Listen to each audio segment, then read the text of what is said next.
Yuma, Galaganya Jelena Walker, Darawa Nona Darawa Nonawu. Hello, my name is Selena Walker and this is Ngunnawal Country. I'd like to first start by acknowledging my elders, the Ngunnawal elders, and pay respect to my elders past, present and future. I'd also like to acknowledge the recent passing of my grandmother, Auntie Agnes Shea, who was the most senior Ngunnawal elder here. I want to acknowledge any other Aboriginal and Torres Strait Islander people that are with us here this evening. Welcome my brothers, sisters, aunts and uncles. I'd like to extend that to all of our non-Indigenous friends that have joined us. Welcome. The Ngunnawal community are the traditional custodians of Canberra and the region. You may not be aware that the Ngunnawal nation is made up of several family groups and not just individuals who represent this country. Therefore, as a community, we have an elected body known as the United Ngunnawal Elders Council to represent us, along with the Aboriginal and Torres Strait Islander elected body of the ACT. This is important for you to understand and acknowledge, for our identity is a collective identity. There are other Indigenous and non-Indigenous people from around the nation, the country and the world who've come to live on Ngunnawal land. I would like to acknowledge and welcome you all. The tradition of welcoming the people to country is a practice that was handed down by our ancestors, old people and elders from the beginning of time. Before entering another person's country, you would first announce your arrival and not enter until the traditional owner formally welcomed you. The reason for this practice was to protect your spirit whilst another person's country and also to show respect for the country of which you were entering. It's wonderful to see that this practice is now recognised and respected. I suppose it's not like entering into someone's home unless you're first invited. The Ngunnawal people, as within all Aboriginal people, have a great heritage that we'd like to share with all Australians from every walk of life. As you are aware, Canberra means meeting place. And Canberra has been a place of gathering for many Aboriginal tribes of Australia to come together to deal with important business and also for ceremonial purposes. Our Ngunnawal ancestors believed in the importance of people gathering to build relationships, share knowledge and to celebrate the gift of heritage and history. We believe it's important for all to recognise our unique history and to gain an understanding that our land is our heritage and how loss of the land has disconnected so many Aboriginal people from their spiritual links, cultural heritage and identity. Reconciliation is not just a word, it is an action, and it's a human rights movement. As an Aboriginal person in this country, I've only been counted as a human being for 56 years. Let me repeat that while that sinks in. I, as a beautiful black Aboriginal person in Australia, have only been counted as a human being for 56 years. I'm only 42. We are very young in our reconciliation journey, but we're on the right path. By incorporating proper cultural protocols like welcome to country, smoking ceremonies, etc., we're on the road to true reconciliation. It does hurt me though that my dad was born a tree, that my grandmother was a mother before she was a human being. I ask you to take a moment and think about how old you are, how old your children are, and how old your elders are, and what you're doing to contribute to the reconciliation human rights movement. The upcoming referendum is another milestone in our reconciliation journey. I'm not going to try and sway your vote either way, but I will say this. If we change nothing, nothing is going to change. If we change nothing, nothing is going to change. I want change. This is a time for change, an opportunity for change. I'm tired of burying my people. This is not a campaign, this is not an election. This is not about who has the best ideas. This is a vote for First Nations justice. I stand on the shoulders of giants. I want to honour those giants. 65% of Australians have never met an Aboriginal or Torres Strait Islander person.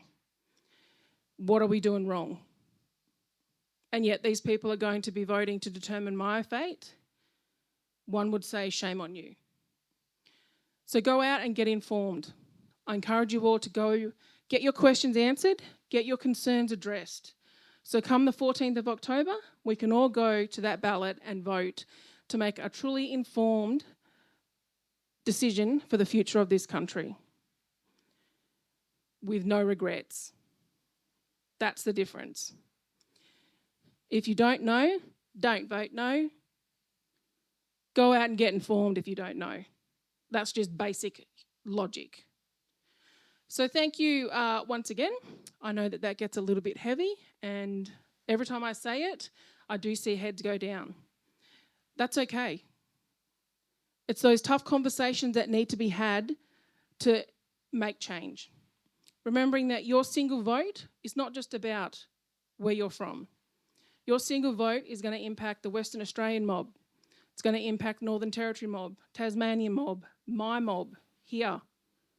So make sure you find out about what's happening in those communities and how your single vote, whichever way you decide, can also help to make change. So thank you once again. I'll now finish in the words of my people, the Ngunnawal people. Yumalandi Yunanga Yerebu Yangu, which means you may leave footprints on our land now. Or in other words, welcome to country. Thank you very much.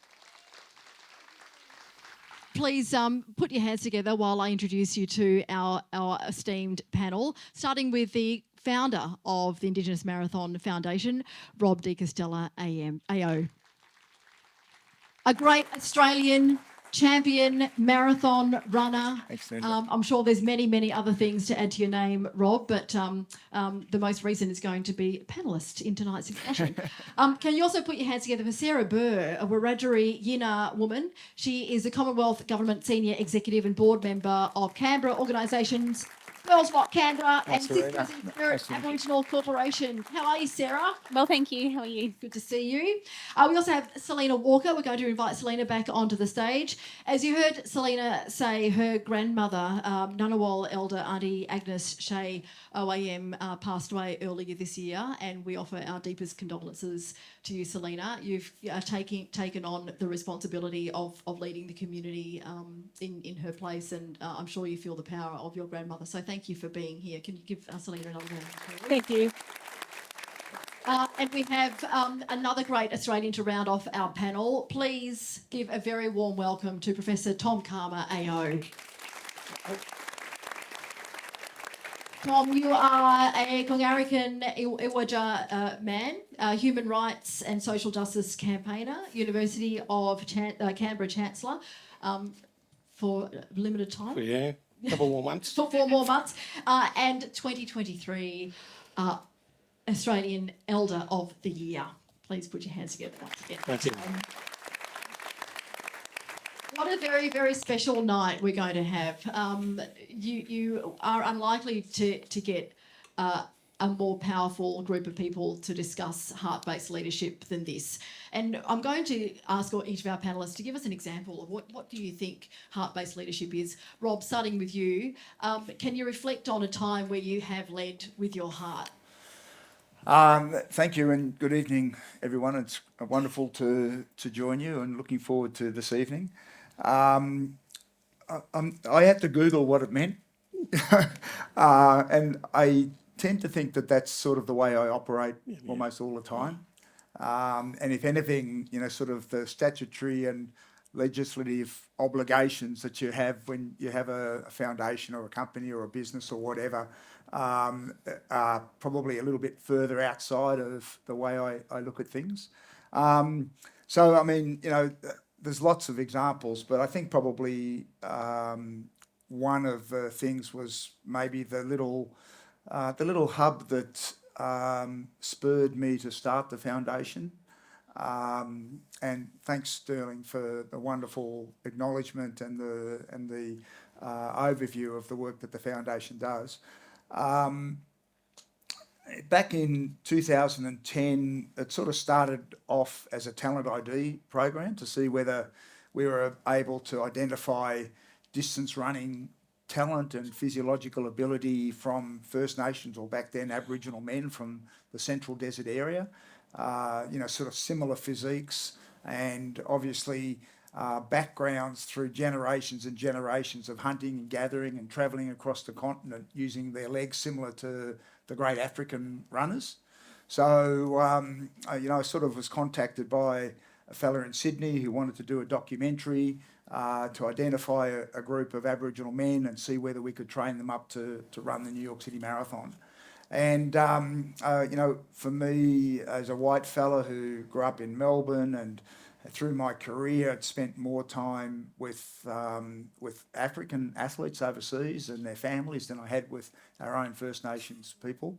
It was an eye-opening experience to travel up to remote Arnhem Land to Maningrida and Alice Springs and Kununurra and spend time with the four men that we eventually took to New York, and to be exposed to the challenges and the circumstances that they're confronted with on a day-to-day basis.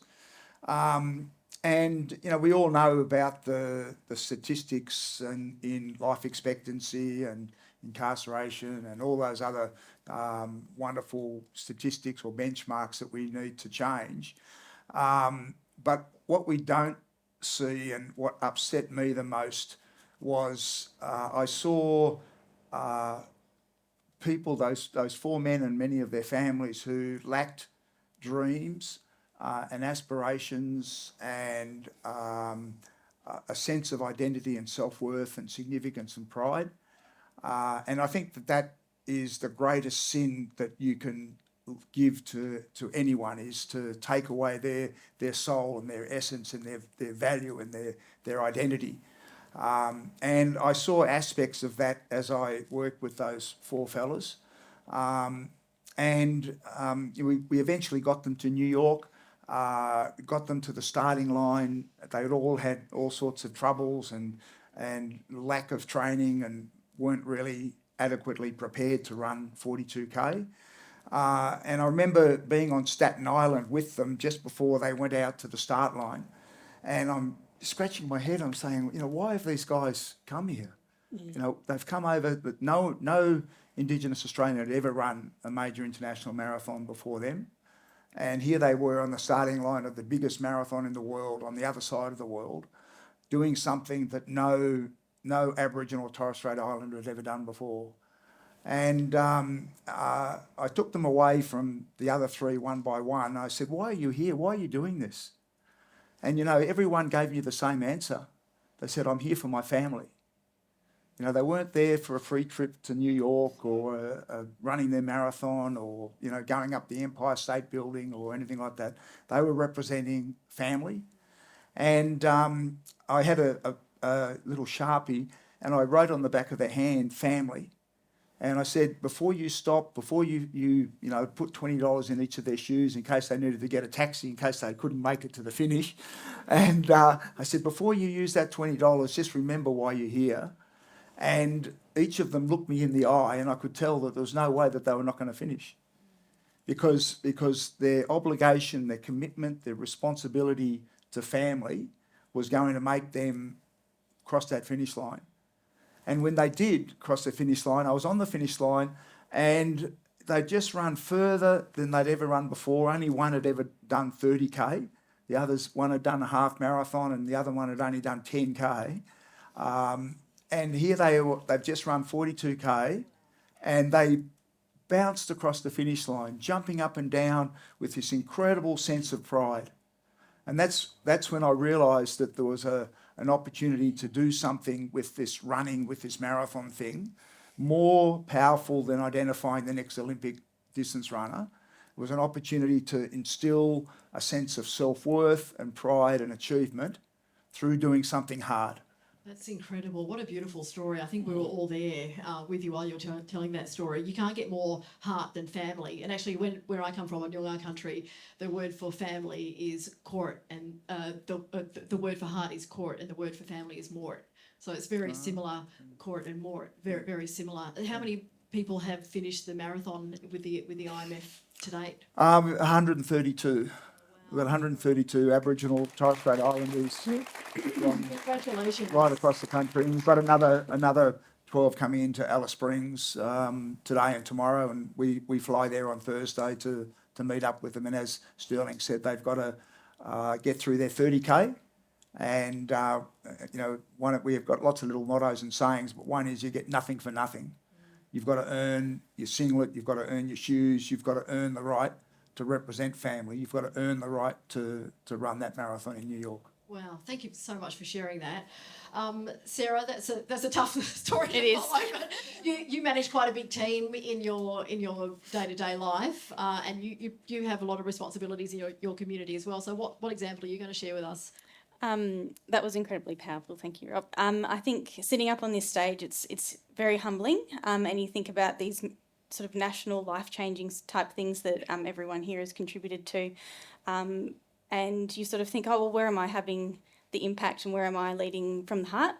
And for me, a lot of that is to do with family and community. But I think through my work, I've been exceptionally fortunate in the public service to contribute to some things which have impacted the nation. They have influenced a positive direction. And I'm really pleased to hear that Supply Nation is in the audience tonight.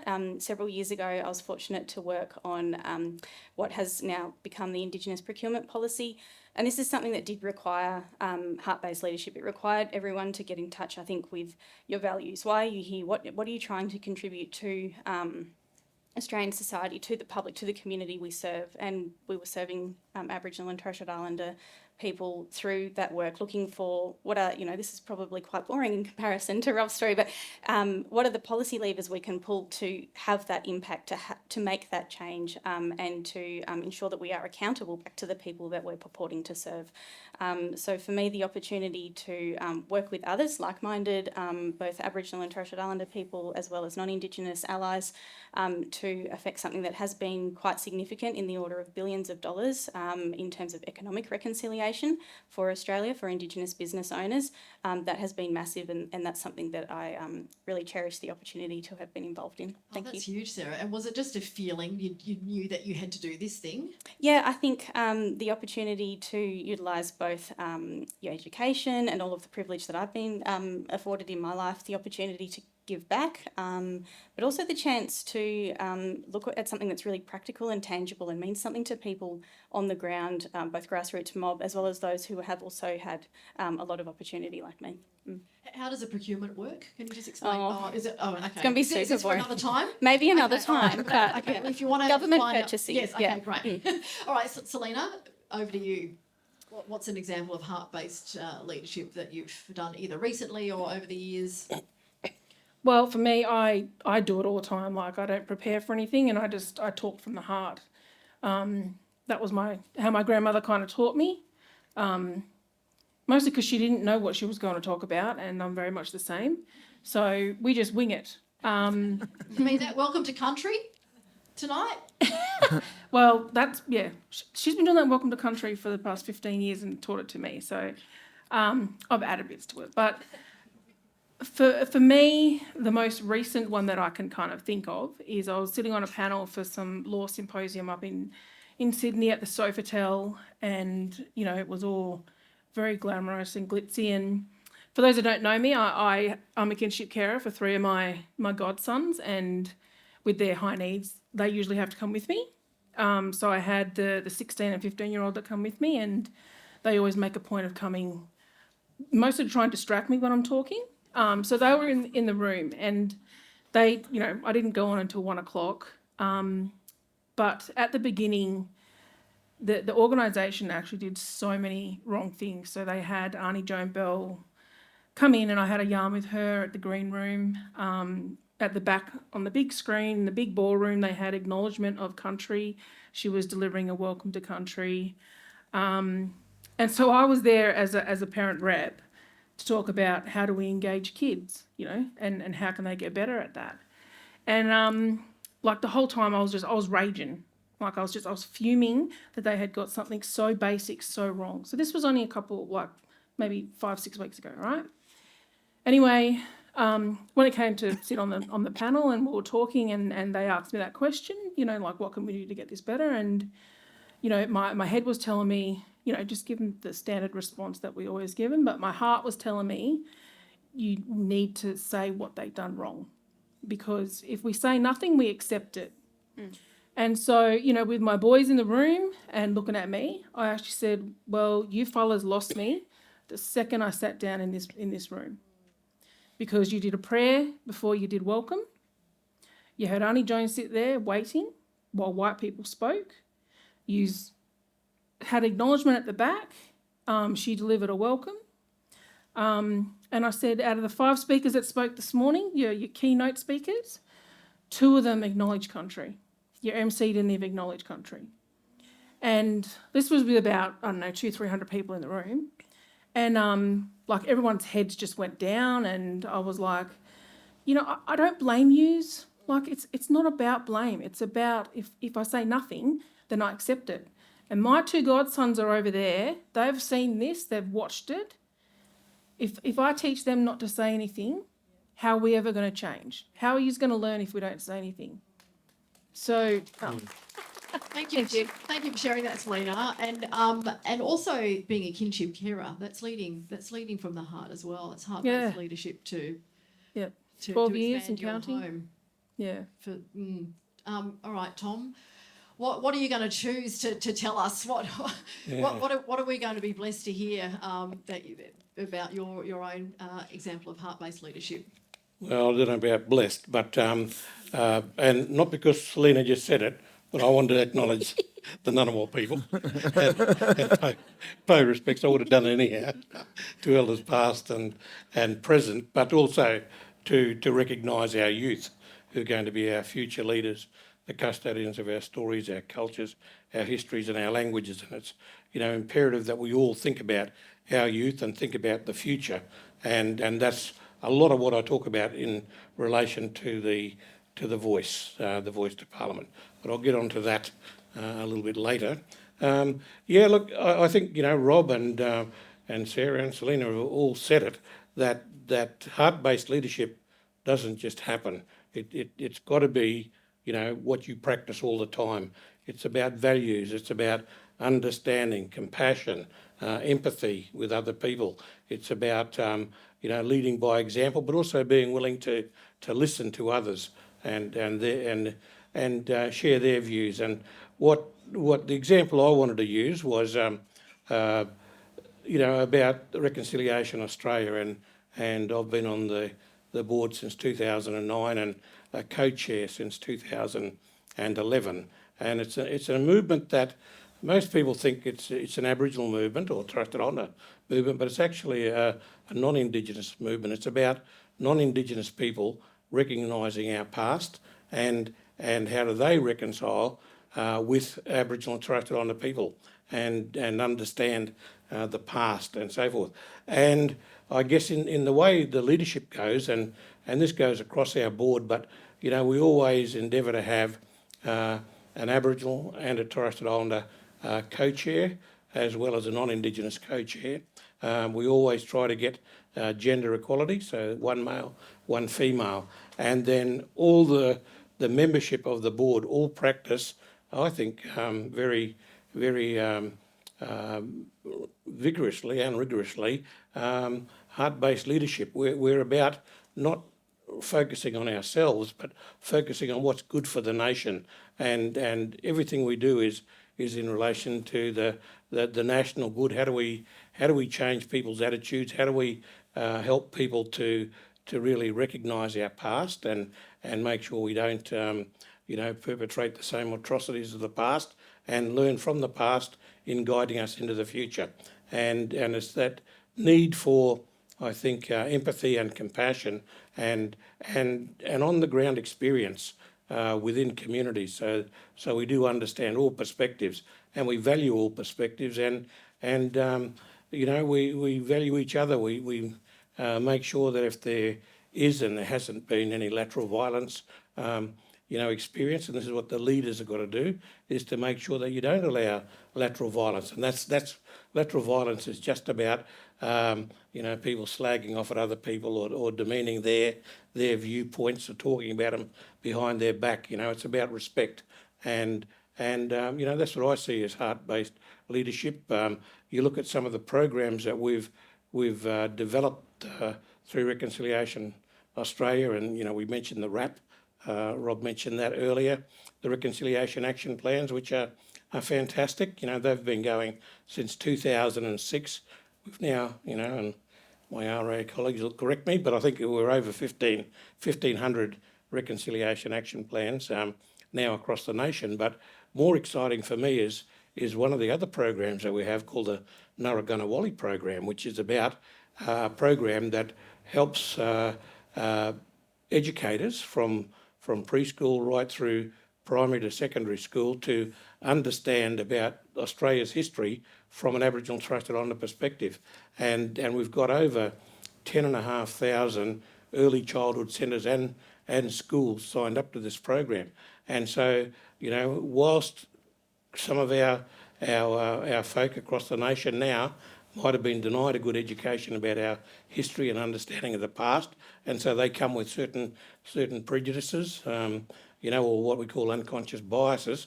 We know that our future is going to be much better because our kids at the schooling level are getting this level of education and knowledge. So they will be, I believe, heart-based leaders of the future, and that's what we're on about in trying to do that. And we celebrate successes, and those successes aren't always at the top end, but successes of even the minor achievements, for people. And I think that's the level of acknowledgement that we need to be able to have. But as a leader, it's not only extending the qualities I've already mentioned, but also being able to accept constructive feedback about your own behaviour and to modify your behaviour if it's not in the interest of the organisation you're representing.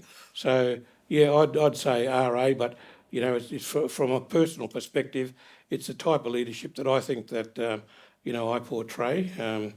I think my wife has pointed out that two of the qualities about accepting when you're wrong and apologising for it. I might be lacking in that space, but something that I've got to work on.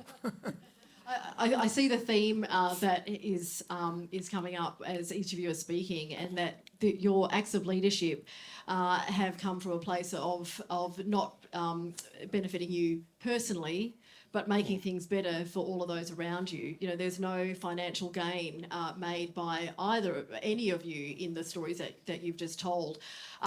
Rob, the thing that struck me the most out of, one of the things out of your story was that the young men were leading by being there. You were leading in getting them there, and the way that they were leading by being there was to identify, and that you had identified that sense of identity and belonging that had been impacted by colonisation. And, despite what we heard a couple of weeks ago in this very city, that the impacts of colonisation are very much alive and well, and not well, but very much alive and being, impacting lives.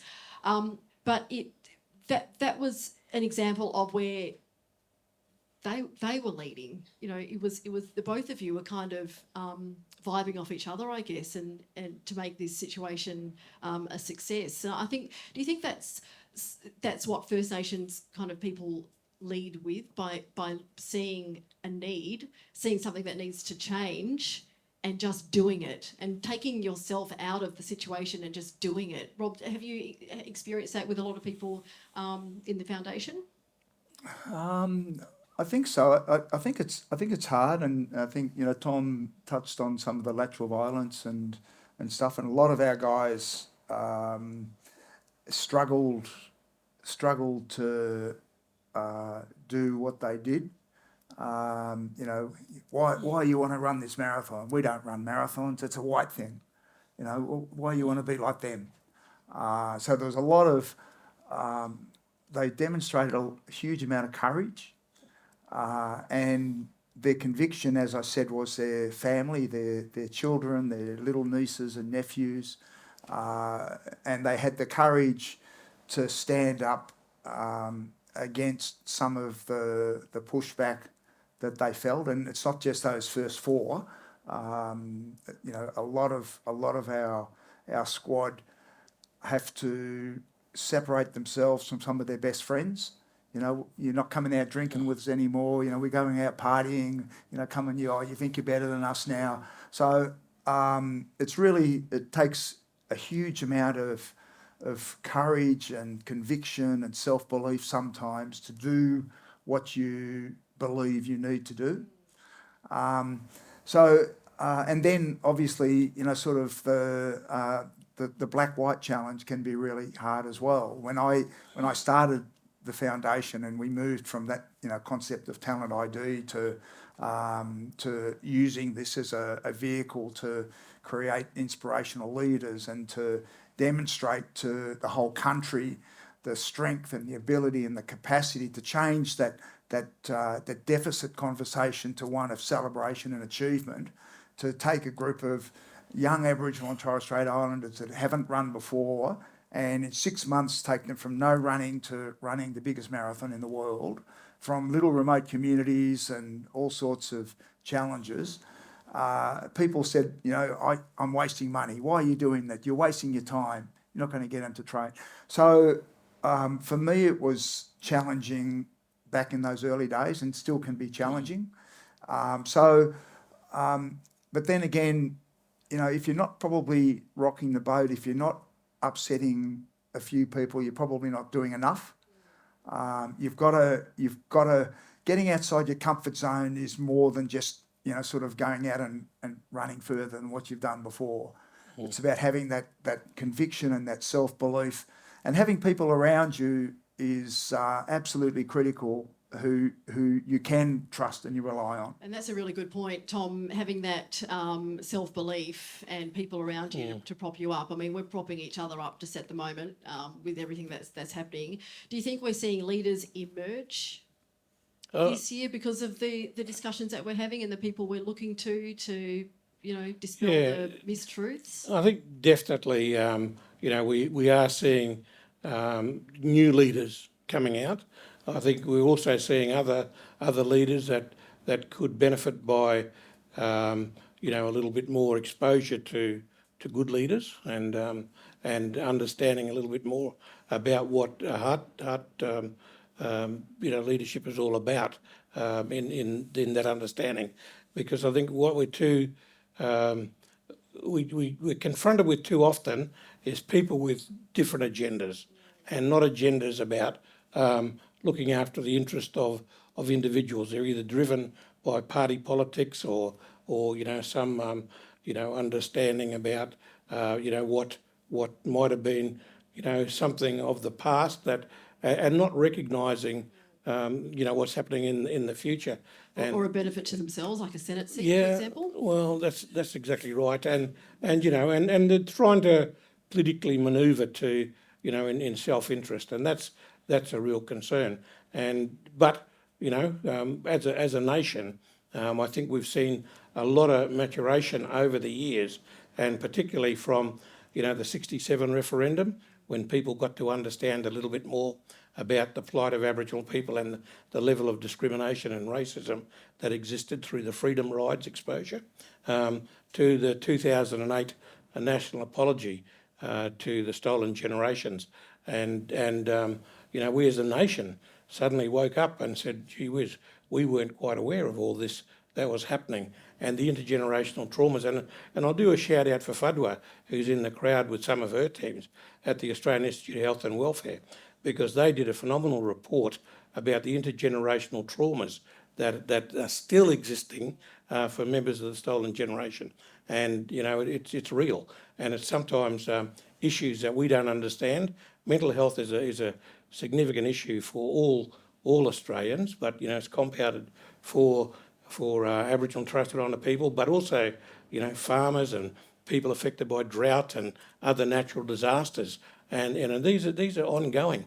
Our military, if traumas weren't an issue, we wouldn't be having a Royal Commission looking at suicide, by our veterans and these sort of issues. So they're very real issues, and that's where I think we need to have compassion, understanding, empathy for people from all walks of life, so that they can understand it. I just want to get a quick one in on Rob. Rob didn't mention, but some of his one of the outcomes of the marathon projects are the community fun runs that they organise within communities, which are really getting community active in a lot of activities, and using those activities as a way to raise awareness about health generally and other issues.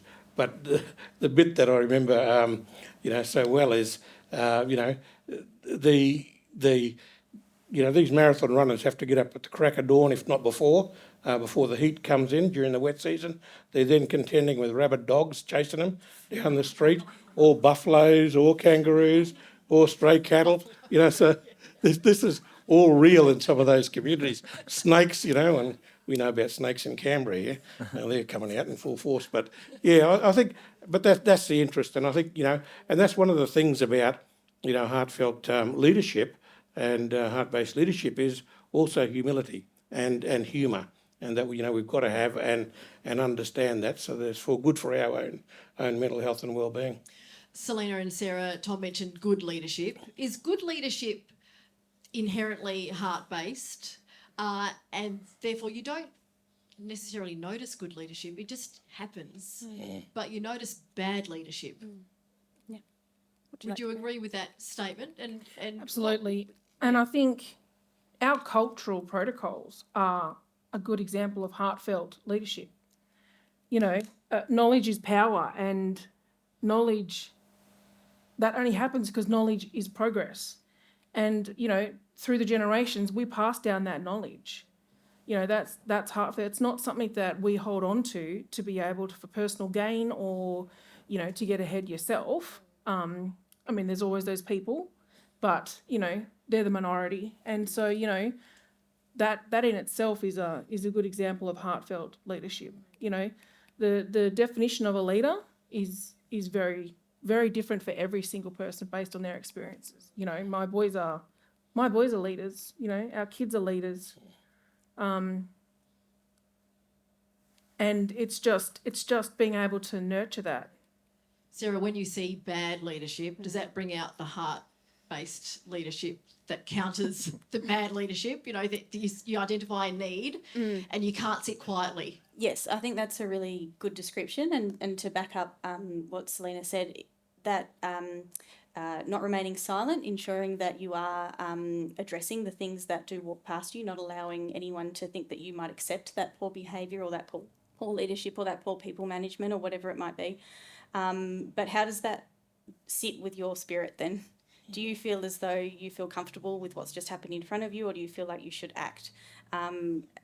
Seeing leaders who are maybe not acting with integrity or with respect or with accountability, what can you do to counteract that and demonstrate that you can lead people with those qualities and that does deliver good outcomes, and it is not weak or less than to demonstrate a support for people or a true heartfelt, as you said before, Tom, heartfelt and heart-based leadership approach, and that you can bring others with you, and that probably is more powerful in the sense that you're influencing more people to come with you rather than allowing everyone to feel whether it's downtrodden or as though their voice won't be heard. Well, Tom and Selena, what is happening to the spirits of those political leaders that are throwing muck and confusion and disinformation at the debate that we're having at the moment? You want to go first, or? You could go. No. Too kind. I think before we go on to that one, the other important thing about leadership is that, if it's at a governance level, if it's good governance, good heartfelt leadership, heart-based leadership, then that will perpetrate through the organisation. And that's when you develop up a culture of good leadership within an organisation. And that's, the bit that I didn't say when I talked about RA and, the sort of, and all, many organisations are like that. And I think it's, developing the culture that we need to really look at. You're being very Now- diplomatic here. I want to hear about what's happening out there. How would you describe why are people deliberately trying to confuse the debate? Look, I think we know that for any referenda or election, it's not difficult to promote misinformation,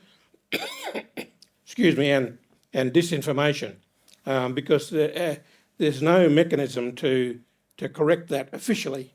So it requires advocates. Thank you, Selena. Advocates to go out and try and address it, and that's what I spent a lot of my time doing, addressing the misinformation, disinformation that runs rampant in communities, and people when they hear the alternate side of it presented in a way that people can understand and relate to, that they realise it's not so difficult. So that's when fear gets in the way?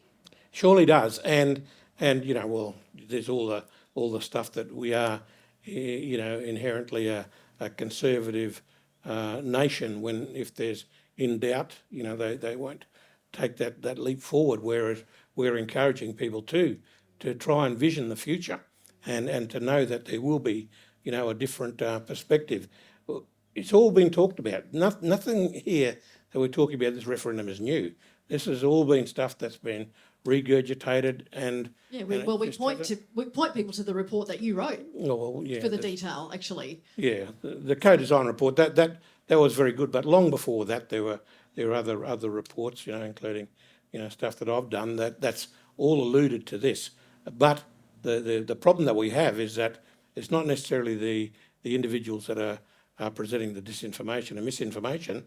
It's the political system itself which doesn't entrench it so that it doesn't change every time there's a change of government or minister. And I point out that in the last 50 years we've had 5 major representative bodies for Aboriginal and Torres Strait Islander people, all being created by one government and disbanded by another political party. So this is all political party driven, and the total, unaccountable misinformation that's out there is really disappointing. And ATSIC had its faults, but it's nowhere near as bad as what's being presented. And one of the real ironies for me is that there was a criticism that the ATSIC commissioners were spending money in their own communities. Ooh, evil, evil. But didn't stop pork barrelling from happening by modern day politicians in every party, and and politicians like the former Premier of New South Wales saying, look, everybody does it, so it's not bad. If it's not bad for non-Indigenous people in our political systems, why is it bad for Indigenous people who did nowhere near the same level? Yeah. Different standards are being applied here. Selena, how exhausting is it at the moment for First Nations people to lead with the heart when people are driven by fear? Look, at the moment, my heart hurts. Like, I feel for my elders that are being attacked, that are being disrespected by not only their own mob, but by non-Indigenous people. And we feel that. We feel that through the Dreamtime. Those people in power that are using it to misrepresent what this voice is about and to give all that untruth. I'm waiting for the spears to come flying through the air because, back in our old ways, that's what would happen. And it's still not okay. I mean, you ask what's their spirit, like, what's it done to their spirit? I hate to see what the ancestors do for the way that they're behaving. My grandmother, who was the phenomenal leader here, although if you asked her, she would go, I'm not a leader. She ran by one motto, which was if you give respect, you get respect. And she always said it with the finger, It doesn't matter where she was, she always said it with the finger. And, sometimes I still feel that finger poke at me. And, that just, it always rings true to me, that if you give respect, and that's respect to everybody. Those people are disrespecting a lot of people, and that's going to affect them. But, she never got angry about it, and she never, made a big deal about those things because she always had that faith that, the ancestors will take care of it, Karma. Okay? No. Karma's gonna get you. Yeah. Uncle Tom, look out. Selena, you raised a really good point of identifying yourself as a leader. You wouldn't identify yourself as a leader. Rob, does that ring true for you? Is leadership not something that other people bestow on you? It probably is, but it probably doesn't matter. But I strive to be a leader. I want to make a difference. I want to leave a legacy. I feel an obligation, and whether that was me as an athlete, when I was young, I wanted to be the best in the world, and I wanted to dominate the world in the marathon for a period of time, and that was my passion and my drive. And you did, and did Australia very proud, might I add, well, didn't you? yeah, but what I'm doing now is the most important thing I've ever done. More important than being a world Absolutely, yeah, because I cannot I was Australian of the Year. I've represented Australia at 4 Olympic Games and World Championships and Commonwealth Games and all that stuff, and stood on the victory dais under the Australian flag as the national anthem's played. So I'm an incredibly proud Australian, but I'm not proud of the situation for many of our First Nations people. And I cannot reconcile being a proud Australian on the one hand and having such struggle and disadvantage on the other. It is, you're talking about a heart-based leadership approach. You think about the broken hearts that are the downside of the consequence of not getting this referendum up. We as a nation will have a broken heart, and how we move forward. And I know I'm in contact with so many of our grads all the time, 132 of them that are finding it really, really hard at the moment. And as Selena said, my heart goes out to First Nations people who have had enough. A lot of them don't want to engage, they just don't want to get involved. Others are finding it really hard because this amplifying so much of the ugliness that's out there. And that's the other side of having a heart-based approach to life and living and leadership is that horrible, negative, ugly side of stuff that we have to find a way.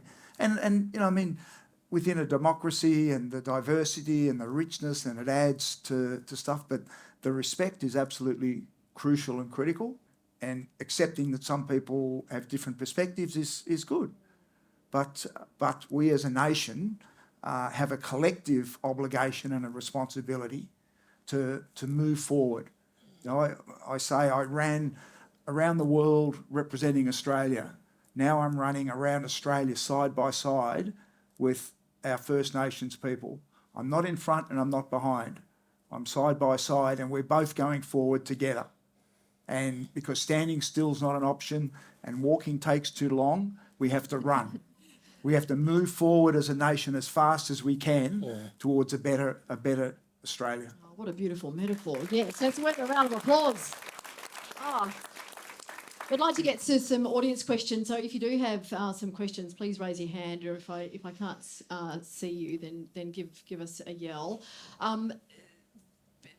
Thank you so much, Rob, for saying that. As you were speaking, I was, thinking of the fact that a lot of First Nations people either, have never been in a position of, speaking on, from their heart in this way, or being representative of, their community, because we are just, side by side with in our community, or community members. We're not ones to speak out often. And a lot of us, particularly in Canberra, aren't allowed to take a position. Journalists aren't allowed to take a public position. All we can do is tell people to be informed. That's the extent of it, is to give the information and tell people to be informed. Sarah, can you relate to this? I can. Public servants are also asked to be really cognizant of our role and responsibility in serving the Australian community, and being really careful about our upholding apolitical responsibilities, and also not being seen to potentially draw people on an issue in any particular way, or be conscious of the weight that potentially our voice might have on an issue. So if I was to say that I support something or don't support something, does someone take that as meaning, oh, she might have some insider information, and therefore there might be something more to that, and I should really, feel as though I should go down that route, and that might be an unfair imposition on that person and their thinking and their feeling on an issue. But similarly, it might also make someone feel really uncomfortable and pressured and all of that kind of thing. So it is hard for Australian public servants at the moment, and ensuring that, a little bit like you've just described, ensuring people are pointed in the right direction for information, are able to feel supported in how they might feel, no matter which way that is. But being really conscious publicly how we speak about these things. So it's very hard to be on this panel right now. I've obviously got strong thoughts, but it's I can't reveal them, and I think that does make it a challenge to represent your community and to speak up for those who don't have this same platform, who aren't afforded the same opportunities I am. How do you navigate that? It's day to day. Yeah.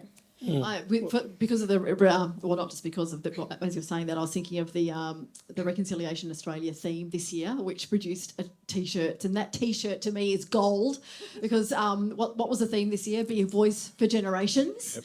And I wear that T-shirt with such pride because it has the voice in big letters. While I can't say vote yes for the voice, I'm wearing a T-shirt that says "Be a Voice for Generations" because it was the theme for Reconciliation Week this year. Yeah. So thank you to Reconciliation Australia for doing that. That is actually why I don't work for anyone.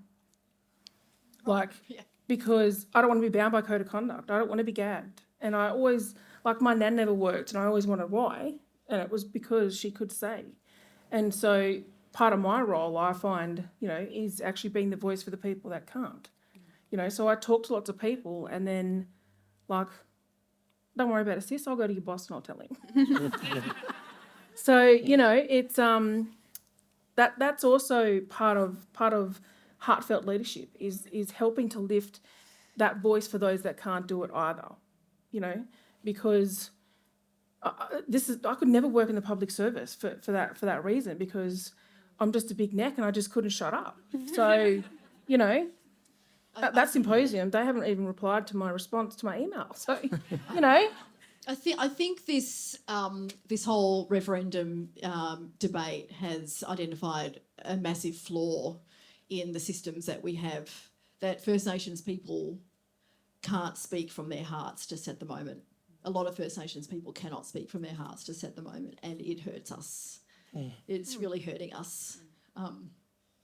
And it's because of that intergenerational trauma that Uncle Tom was talking about. But with that also comes intergenerational resilience. Because lots of people ask me, we've come a long way, haven't we? And I go, not really. I don't see a lot of change. There are little things that I see, but the difference that I see is that actually our kids, we've coached them and we've built their resilience because our kids can actually respond, better. My 7-year-old nephew 2 months ago got asked, he's got a birthmark on here, he's fair skin, blue eyes, and the relief teacher from somewhere internationally, said, is that where you're Aboriginal? And he was like, no, it's in my blood, I'm Aboriginal everywhere. Yeah. And that just made me so proud, because at 7 years old, he knew what to say, he knew how to say it, and he could actually respond.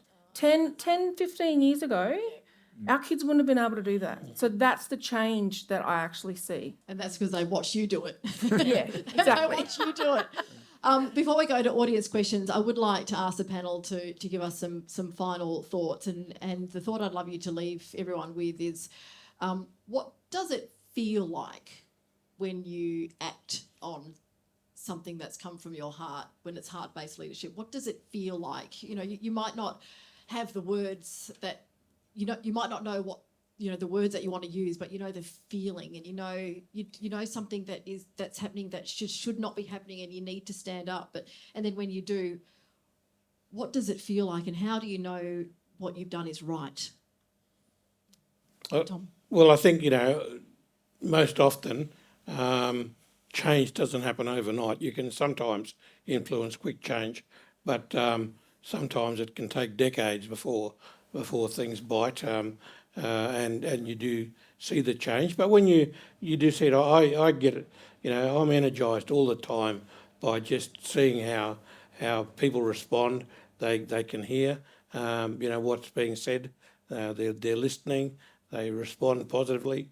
When youth, and I get astounded all the time. I get emails from kids all over the nation asking for interviews or comments about something that I'd written 10 years ago or whatever, and they've got a class assignment, and I try to get back to all of them and spend some time, but to know that that people are engaged, and that's what gives me the sort of energy and encouragement to go on, and the sense of pride that we are influencing, the thoughts of the younger generation, and there's also the older generation who do respond when they get provided with good information. So yeah, look, that's really, for me, I feel good about it. Yeah. Selena? Well, you get those good feels, right? But you feel that your spirit is content. That's kind of how I know, like you don't walk away going, oh damn it, I should have said this or I should have said that. Like, you just feel like you've done enough, and Does it come Smile. out in an angry way? depends who I'm talking to. No, generally not. No. Not Does at it come all. from it comes from a place of love, and therefore that's reflected in your voice and the way you communicate it. Absolutely. And, whenever I'm talking and whatever I need to say, I always think about my boys, If they were here and they were asked this question, how would they respond, Or if they were listening and, I go home and tell them the stories anyway, but it's their reactions where I'm like, got it right. So you go home and tell them the situation and what you did, how Yeah. you responded to it, and that's how they're learning. Yeah. Wow. And then, then the teacher will ring me and say, I just wanted to let you know that your son didn't stand up at the anthem, which is okay. We respect that, but we just wanted to let you know. And I said, okay, good job. I taught him well, thanks. So when they're demonstrating the things that I'm demonstrating, that's when I know that I've got it right. And that's your evidence, right? This is why I quit working back in 2014, because, I was working in community and loved it, absolutely loved it. But, why am I busting my ass for someone else's kid? If I get wrong with my kid, then none of that matters. And they've got the critical thinking to back up their actions, what Absolutely. they've done Yep. because of your leadership. Their response is always, well, Selena does it. Selena said that. But Sarah, what about for you? How does it feel when you get something right? I think it's joy and just immense pride in all of those who walked with you. For me, I'm thinking of the most recent time that I felt this way. At the start of the year, there was the largest, first time we've had an all Aboriginal and Torres Strait Islander women's conference. It was the Wiyani Udangani conference, which in June Oscars Bunaba language means women's voices. And the opportunity to be in a room with nearly 1,000 Aboriginal and Torres Strait Islander women, all working towards a common purpose of improvement and benefit for our communities and families, was powerful. It was unbridled joy, and it was a lot of pride. Yeah. Did you present at the summit? No, I was just a participant, and that was even more fulfilling, I think. Yeah.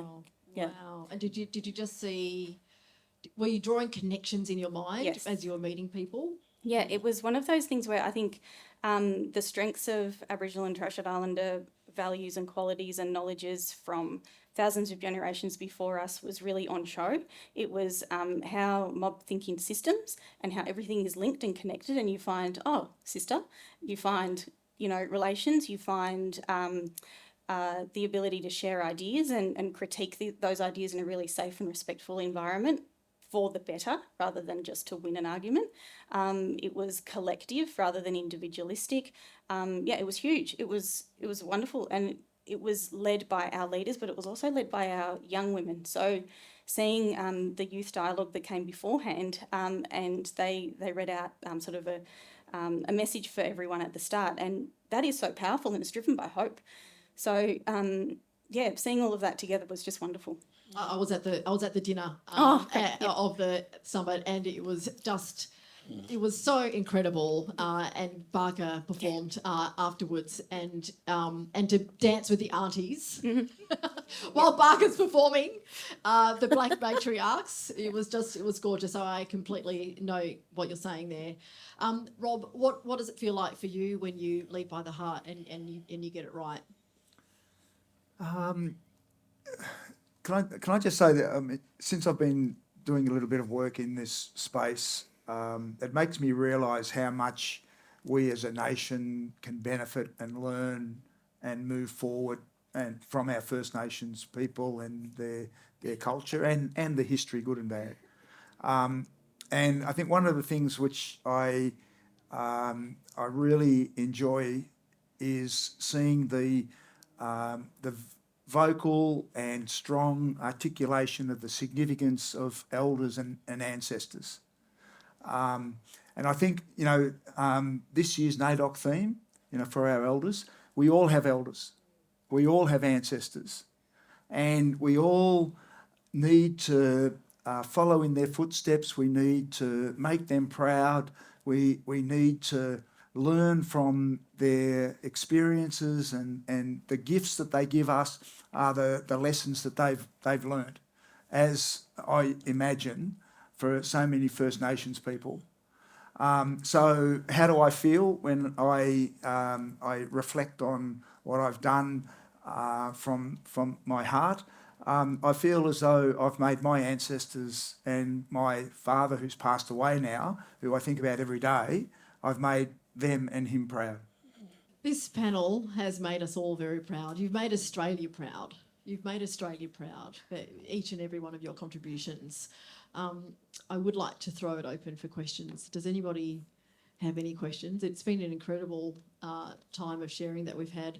You might also have a very short contribution that you'd like to make of your own leadership. Yes? Question for Rob de Castella, AO, and Tom from Tennis ACT. Very insightful panel. Thank you very much for tonight. The question, Rob, is talking about the participants finishing the New York Marathon, that it's not the end, it's only the start of their journey. Do you mind just sharing some success stories of the graduates of the program and what they're up to now? Yeah, well, there's 132, but I can pick out a couple. I was just in Sydney today at a function where we had one of our graduates from last year, Chloe Whiten, who joined me on a little boardroom event, and Chloe is an archaeologist who achieved her degree and had a passion in that area, but did nothing with it. And following on from IMP and following on from our So What camp, which Sterling mentioned, okay, you've done the marathon, you've done IMP, well, big deal, so what? What are you going to do with it? She went out and registered an ABN and has started her own business and is now consulting with Lend-Lease in terms of a whole host of First Nations cultural activities and things. There's so many other graduates that have started their own businesses, have gone back to university, that have finished things that they had put on hold. So yeah, I mean, there's lots and lots of individual stories, but I guess the most powerful thing is the realisation that you can do more if you have the courage to get outside that comfort zone. From a running perspective, our very first graduate, Charlie Ma, Western Arundel man from up around Alice Springs. He was the first one who had the courage to step up and supported the other three to finish New York. He's now gone on and run all 6 major marathons. So he's run New York, Boston, Chicago, Tokyo, Berlin, and he ran the London Marathon last year as a dedication to his mum, who passed away, and his sister, who passed away in the same year. So the other thing that Selena touched on, I think, is that strength of resilience born of struggle. You don't develop as an athlete, you don't develop as a person unless you do hard things. Sometimes we choose to do hard things, like we choose to run a marathon. Other times hard things are thrust upon us and we just have to endure and get through. Whether for us the Canberra bushfires was an example. There's no alternative. You just have to find a way to keep on going. A lot of others who've been through other personal traumas and struggle, and that strength that comes from enduring as an endurance athlete, as an endurance person, gives you the capacity to be your best. And that's a big part of what we do with our graduates. So we call our graduates front runners. Front runners are, from a running analogy, a front runner is someone who goes to the front of the race and leads and pushes.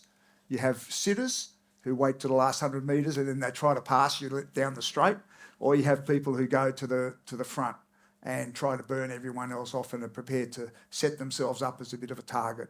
And all of our graduates are front runners. Anybody else have And a you, question? well, you got Zimian who did the ultra marathon to raise awareness for education in the desert. You know, I think Elsie and the walk around the Torres Straits on Thursday Island was 5 kilometre, and so she had a community run that she'd organised, and since then, and the community getting involved, we've seen improvements in giving up smoking, heart conditions have improved, diabetes has improved. Yep. So yeah, they've all had a massive contribution. We have a question over here. Hi. This question is kind of for all. I just want to get every perspective. But when you're dealing with such important issues, how do you keep yourself grounded? Is there something that you do to make yourself feel safe in order to be able to speak about these kinds of issues? I'll go first. I'm not on social media, so that's one. That's a good answer. But there's keeping yourself active, and you know, I think we all do more than one thing. So just knowing that there is a a challenge out there, and that you're able to contribute is really for me what spurs me on, and then thinking about this is for the future. And we're bringing people with us. Anybody want to add to that? I think that point about keeping it in perspective, it is for the future. So not letting the enormity of the current task kind of take over, so that you can see it in the bigger picture and be able to sort of soar above it, and then be able to dive back into it when you need. But friends and family, and having supporters. So, yeah. So for me, I connect with my ancestors, you know, and I like channel my nan, you know, those sorts of things, you know, and one of the questions that I get asked all the time is, you know, what's this spirituality, you know, what is it? And, you know, there's no way to describe it except I found a way that you can visualize and hopefully connect with, right? So connection to country, connection to spirituality, connection to the dream time, all of that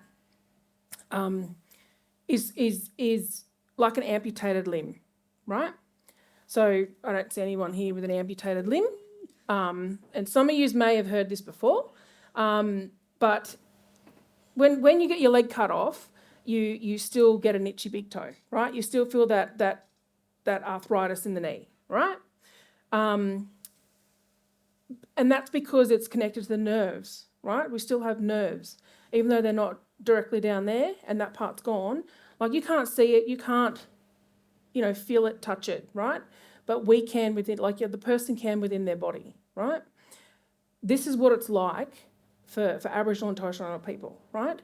All Aboriginal and Torres Strait Islander people have this amputated limb that nobody can see, nobody can touch, but it's there. And that's their connection to their ancestors, to the dream time, to their mob. And this is our job as adults, for our kids in particular, but even for our ones that are lost, you know, through mental health, drug and alcohol, whatever, is to actually to nurture that amputated limb, to maintain that connection. You know, if you talk to lots of Aboriginal and Torres Strait Islander people, me, like I know stuff that no one's told me. And that's because it's channeled to me from my ancestors. And so, you know, a lot of the time I will, you know, to remain grounded or go, oi, Nan, should I say something here? Or, you know, Nan and Nana Violet, my two matriarchs, you know, we feel it. So it's not just about, you know, remaining grounded, it's about feeling that groundedness as well, you know, and we would all feel it here, you know. Thank Feel you it for that in the question. spirit. Look, in the interest of giving you something to eat and drink before you leave, I'm going to wrap it up. But Tom, I would like to have you say some final words to close proceedings, because I know, you know, it's been a lifetime of work to get the country to this point where we're about to vote in just under 3 weeks' time. And perhaps you might have some words of wisdom for us as we enter the final the final leg of this run. We're kind of sprinting to the finish line now. I just have one more thing to say. Yes. Sorry. I want you to take away McDonald's, okay? Macca's drive-through. I want you to remember Macca's drive-through, okay?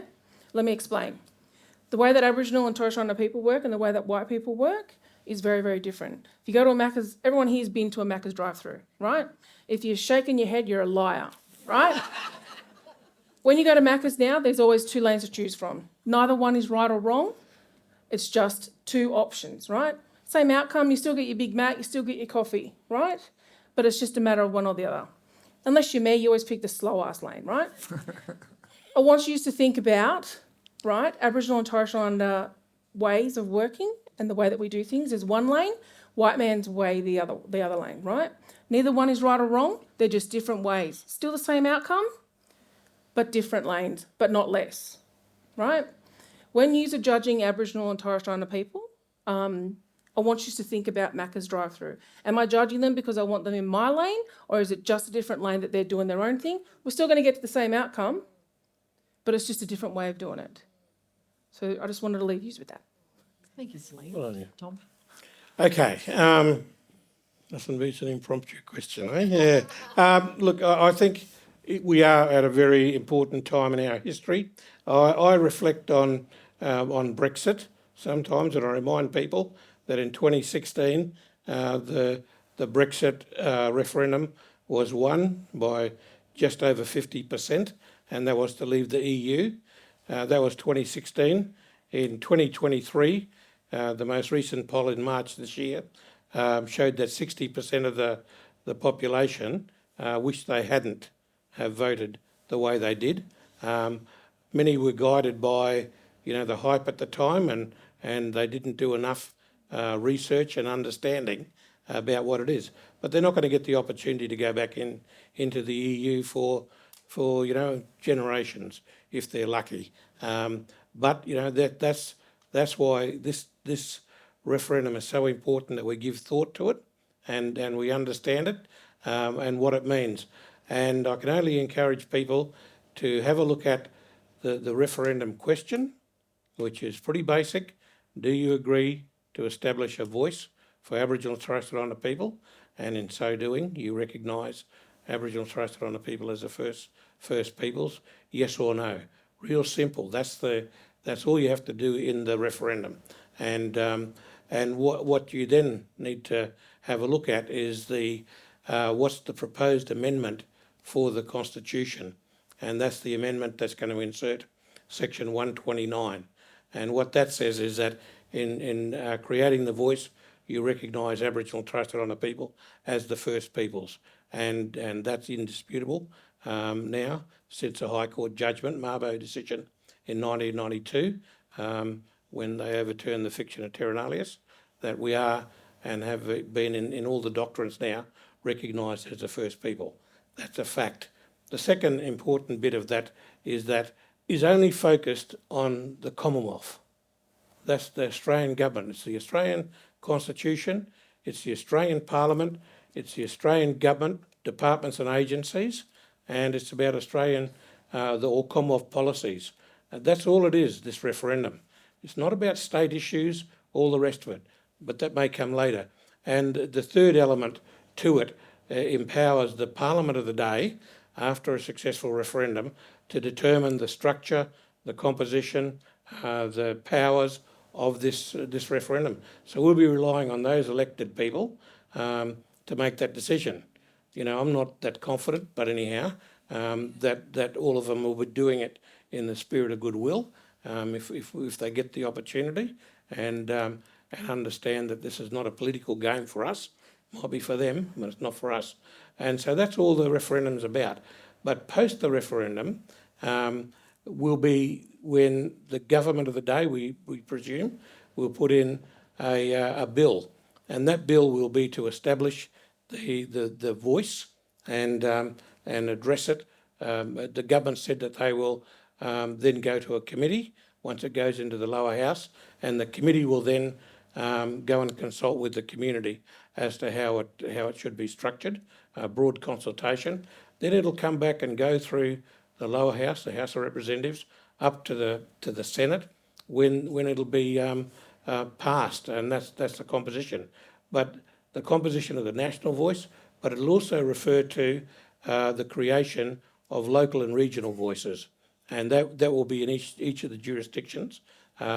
Those voices will be established, and there's talk of up to 35, 37 regions around the nation, which will be the local and regional voices who will work with the state government on state issues, because over about close to 60% of all the funding into Indigenous affairs comes from the Commonwealth, comes from the states and territories.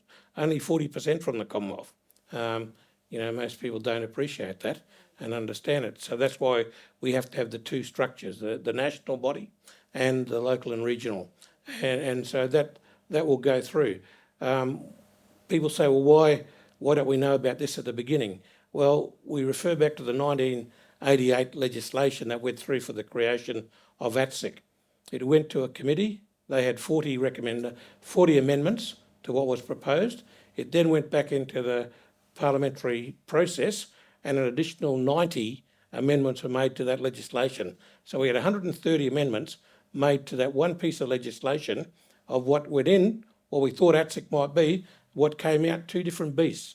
And this is why we're not, what we as the referendum working group said to the government is that, we shouldn't be going up and foreshadowing what it might be, because there's no hope that it'll get through. What's being proposed will get through without, amendments. And the other important thing is that the referendum amendments to the Constitution are principles. You state the principles, and they're the bits that will, kick off the legislative process. It's pretty simple. So we need to get informed as a nation. We need to understand more about how we're governed and what the political processes are, so that we can make an informed decision.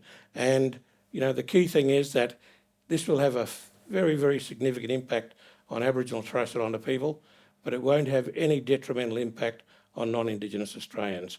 And, that's the key thing to remember, and that if we are, wanting to lead by the heart and understand heartfelt leadership, and then we need to understand that this is a very positive move for our First Nations peoples. Thank you very much, Tom.